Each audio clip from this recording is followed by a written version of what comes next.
Malo, malo, malo, malo, malo, geshe, geshe, geshe, geshe, geshe, lattu seenaan duute naftu, yaa haacee koo dhaloonni si dhaale jedhan, malo, malo, malo, malo, malo, malo, geshe, geshe, geshe, geshe, geshe, lattu seenaan duute naftu, gabayyoo koo dhaloonni si faarse, abaayyee bacholooni neeku.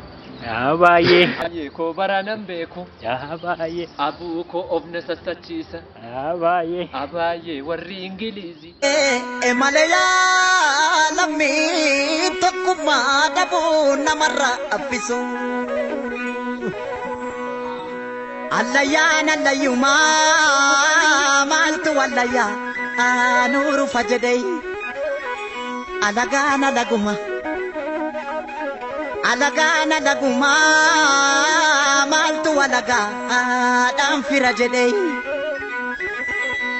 Obborta ormi nama baatu yoo abbaan ofii baattate malee Rorro ormarraa dhufte Rorro diinarraa dhufte maaltu namaa dhoo abbaa dhoowwata malee maaloo maaloo maaloo Biyya ormaa adhaquun nama dhibu galuun nama dhibai Biyya ofii yagaaddisa garbuu aduun nama narguu jaran Caamsaa dhuftamoo birraa ayyaasa wileenkoo saayya nobori Caamsaa sin dhufnuu birra Caamsaa sin dhufnuu birraa kinnufnu kaloo nutti bitanii kaloo nutti bitanii kaloo nutti bitanii furdannan albee dhaan nu fixanii maaloo maaloo maaloo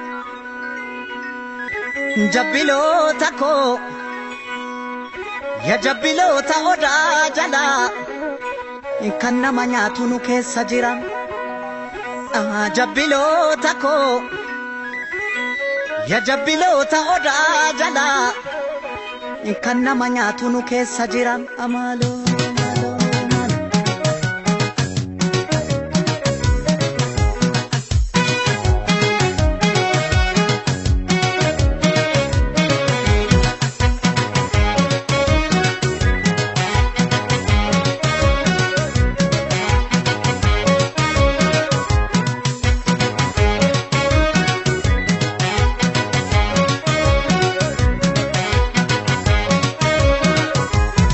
Masangamala pambatu, masangamala pambatu, talba pachava tatati, talba pachava tatati, tokkodue tokkontau, walgagalava tatati, walgagalava tatati.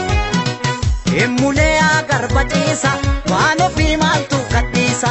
Emulea garbachisa, wano pimaltu katisa.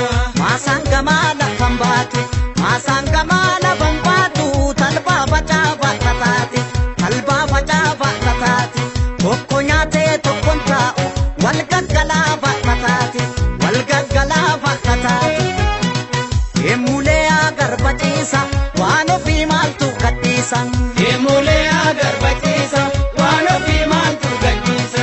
Kana gadi xaafi calleessa, ilma namaa qeerroo jabeessa. Oduu sobaa maaliif odeessa, saba qulqulluuma dureessa. Emulee agarbachiisa, biyya ofii maaltu gadhiisa.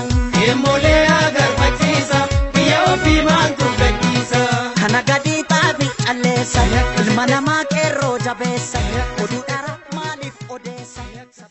Chaanaalii keenya kun Urjii HD'ti. Ani maqaan koo Kabbadaa Baqqalaan jedhama. Kan na daawwachaa jirtan uummanni Oromoo wanni isin nu beekuu qabdan tokkoffaa toota Oromoo gadi cabsuudhaaf jedhanii ganamaaf galgala Facebook irratti suura nama gadhiistan osoo of eegdanii jechuun barbaade. Aartiin jaalala waan ta'eef, aartiin guddina waan ta'eef osoo wal jabeeffannee natti tola. Share, subscribe nuuf godhaa.